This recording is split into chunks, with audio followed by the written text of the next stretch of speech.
السلام عليكم ورحمة الله وبركاته على أجمل متابعين في الدنيا. عاملين إيه؟ يا رب تكونوا بخير وبصحة دايما. لو أول مرة تشوفوا قناتي فضلا منكم كده الاشتراك واللايك وكومنت حلو كده زيكم. عايزة أقول لكم الفيديو بتاع النهاردة مختلف تماما، وأول مرة أعمل معاكم مكتب البنات أو مكتب الغرفة بتاعة البنات. أنا أول مرة أصور الجزء ده بشكل عام، فإن شاء الله الفيديو بتاع النهاردة يعجبكم. هلم الكركبة اللي على المكتب وهعمل كده ايه روتين خفيف بسيط. يعني انا شايفاه ان هو سهل وبسيط وخفيف، وان شاء الله انتوا كمان تحبوه زيي لان انا حبيت الفيديو قوي قوي قوي. وزي ما اتعودنا مع بعض قبل ما نبدأ الفيديو نصلي على سيدنا محمد، اللهم صل وسلم وبارك على سيدنا محمد عليه افضل الصلاة والسلام. تعالوا بقى بينا نخش على الفيديو. انا هنا اول حاجة بسلم عليكم، وكنت عايزة اقول لكم مساء السكريات والعسلات ومساء كل حاجة حلوة في الدنيا على قلوبكم الطيبة. ببتدي بقى ألم الكركبة اللي على المكتب. هنا أنا هنا يا جماعة في غرفة البنات أو في أوضة البنات، ماشي. كنت صورت معاكم قبل كده ترويق السراير والستارة والتنظيفات وكده، بس ما كنتش جبت معاكم الجزء ده. الجزء ده أول مرة يتصور معاكم، وده أول فيديو للمكتب هنا أو للجزء ده، فأتمنى أن الفيديو بتاع النهاردة يعجبكم.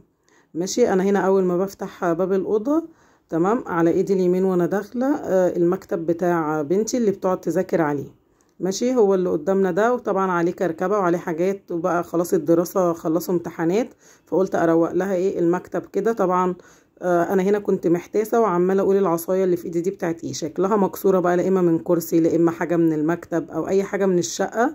دي كانت عصايه عماله ادور عليها، ادور هي مكسوره منين بالظبط، ولكن طبعا في الاخر شلتها لان اكيد هعرف منين وهصلح يعني اللي اتكسر. ماشي. هنا ببتدي بقى اشيل الحاجه دي. المكتب مليان كشاكيل وكراريس وحاجات زي كده وكتب، فقلت بقى ايه لبنتي تبقى تفرز الحاجه دي وتطلع بقى ايه الحاجه اللي اتملت معاها من الكشاكيل، ولو في كتب مثلا تنفع حد تاني نديها له، او لو مش هتنفع او مكتوب فيها بالجاف بقى ايه نوزعها، يعني ايه نخف الكركبه اللي في الادراج بتاعه المكتب. ماشي. وانا روقت لها المكتب من فوق كده، ماشي. بلم بقى الكركبه لقيت رمود. انا عايزه اقول لكم اهم حاجه في الموضوع ان الشاشه اللي احنا شايفينها دي انا شفته انا مغطياها وعامله لها كسوه، ماشي، لان هي اساسا مش شغاله، هي كده منظر طبيعي او ديكور. عمركم شفتوا قبل كده ديكور او منظر طبيعي شاشه؟ الجديد عندي يا جماعه. هي بقى اقول لكم ابني عمل ايه. ابني كسر الشاشه نفسها، وعشان تتصلح لقيناها اصلا عشان تغيير الشاشه هنجيب يعني هيغير الشاشه بتمن شاشه اصلا. فبصراحه لقيت الموضوع مكلف، واصلا حرام ان انا اصلح واجيب شاشه وهي اصلا هتبوظ لان هي هتكون اتفتحت. فجبت ايه فريحنا دماغنا بقى وسيبناها زي ما هي كده ديكور، وغطيتها وسبتها مكانها، فهي مش شغاله. والريموت اللي كان موجود ده مكسور فشلته برضو. رميت كل الكركبه. كان في ايدي الحزام بتاع البطن اللي انتوا شفتوه وشفتوني وانا بضحك كده، ده مش بتاعي، ولكن دايما اقول لجوزي والله يعني الراجل اللي من غير كرش ما يسواش قرش. بس هو مش مقتنع. فهو الحزام بتاع البطن ده بتاع جوزي. ماشي. شلته له برضو في الدرج على جنب، يعني في ورا الكاميرا بتاعت التصوير الدرج بتاع التسريحة، في درج خاص كده حطيته له فيه بشكل مؤقت، يعني لان عندي في غرفة النوم كل الادراج عندي مليانة. فهنا بما ان عندي بنتي ما فيش حاجات عندها كتير ومعظم الادراج فاضية، فحطيته عندها بشكل مؤقت. ماشي. عقبال ما اشوف مكان عندي يكون فاضي كده، او لو في كركبة اشيلها وابقى احطه هناك في اوضتي. وشلت كولمن المية ده ما كانش ليه لازمة اصلا، احنا عشان في الشتاء فمش مش بستخدم كولمن المية خالص، فكنت راكناه على جنب، فقلت لا خلاص اشيله بقى واغسله واحطه في كيس واشيله في اي مكان ما يكونش يعني ايه قريب من ايد الاولاد وكده. فقررت ان انا اشيله، شلته من مكانه هنا اصلا ملوش مش ده مكانه اصلا، فشلته حطيته على جنب. هاخده بقى معايا اغسله وانضفه واحطه مثلا في كيس او في اي كرتونه واشيله بقى لحد الصيف. ماشي. وكان في بقى شويه كركبه بقى وهدوم وشرابات وكده، كل ده غسيل وسخ هاخده بقى للغسيل.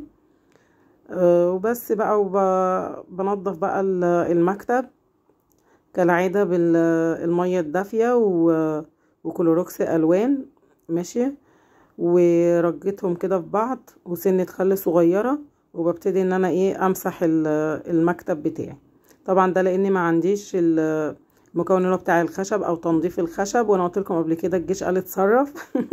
فانا ايه بتصرف وبتجيب نتيجة معايا والله. المية الدافية دي مع كلوروكس مع سنة الخل دي بتنظف معايا وبتشيل اي تراب وبتنظف معايا المكتب او اي خشب او كده.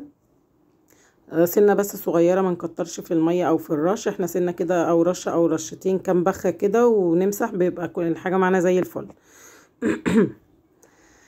يا رب يا رب يا رب، لا حول ولا قوة الا بالله العلي العظيم.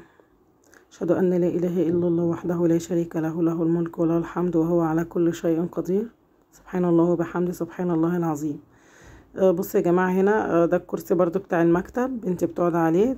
فبما ان بقى ايه ان انا نظفت المكتب شمال ويمين وناحية الدرج والمكتب من فوق، ونظفته وخليته زي الفل وبقى بيلمع كده ومسحته، رجعت بقى الكرسي مكانه وجبت هنا كمان ايه المفرش. بصوا يا جماعة، المفرش بتاع المكتب هو حاليا دلوقتي قبل ما اروق كده وسخ، وانا حاطاه في الغسيل هيتغسل. فالمفرش اللي معايا ده لو انتوا لاحظتوا اصلا اوضه الانتريه عندي مفيش فيها ترابيزه. اكيد انتوا خدت بالكم، يعني عندي الانتريه مفيهوش ترابيزه. الترابيزه بتاعه المكتب كانت اتكسرت، وده المفرش بتاعها، فانا طلعته دلوقتي استغليته وحطيته هنا بشكل مؤقت عقبال ما المفرش الاساسي بتاع المكتب يتغسل وكده. ماشي، عشان برضو ايه نكمل نظافه المكتب. هنا بقى انا كنت بشاور لكم وبقول لكم تعالوا بقى نروح على فين. شفنا كده كان حوالين المفتاح بتاع الكهرباء كان لونه اسود كده وغامق مطرح الايد، وباين قوي ان هو مش نظيف. بصوا بقول لكم هنا ايه، الحمد لله. بصوا بوريكم الوساخه اللي طلعت. يعني برضو المكون اللي معايا ده ينفع للحيطه كمان.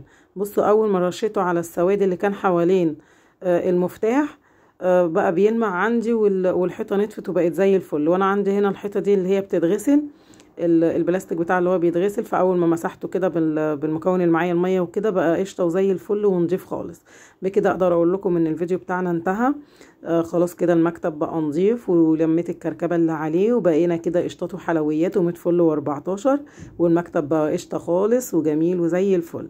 استنونا في فيديوهات جديده وان شاء الله روتينات جديدة. والروتين النهاردة كان مختلف تماما، واول مرة اعمل معاكم الجزء ده في غرفة البنات عندي، او ان انا ارتب وانظف مكتب البنات.